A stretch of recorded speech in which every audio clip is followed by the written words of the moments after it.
Romans chapter 10. Brothers, my heart's desire and prayer to God for the Israelites is that they may be saved. For I can testify about them that they are zealous for God, but their zeal is not based on knowledge. Since they did not know the righteousness that comes from God and sought to establish their own, they did not submit to God's righteousness. Christ is the end of the law, so that there may be righteousness for everyone who believes. Moses describes in this way the righteousness that is by the law. The man who does these things will live by them. But the righteousness that is by faith says, "Do not say in your heart, 'Who will ascend into heaven?' That is, to bring Christ down. Or, 'Who will descend into the deep?'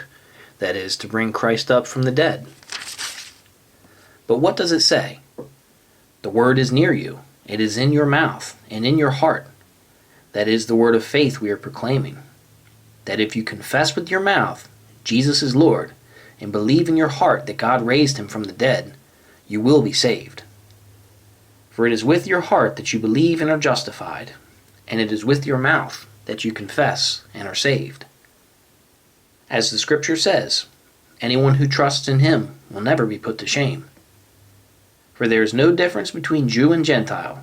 The same Lord is Lord of all, and richly blesses all who call on him.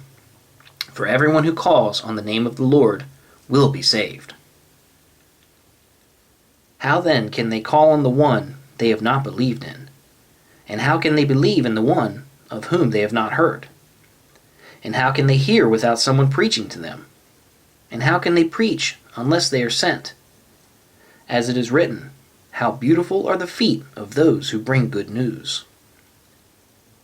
But not all the Israelites accepted the good news. For Isaiah says, "Lord, who has believed our message?" Consequently, faith comes from hearing the message, and the message is heard through the word of Christ. But I ask, did they not hear? Of course they did. Their voice has gone out into all the earth, their words to the ends of the world. Again I ask, did Israel not understand?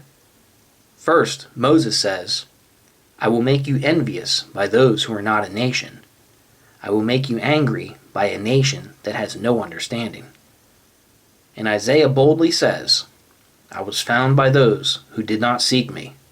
I revealed myself to those who did not ask for me." But concerning Israel, he says, "All day long I have held out my hands to a disobedient and obstinate people.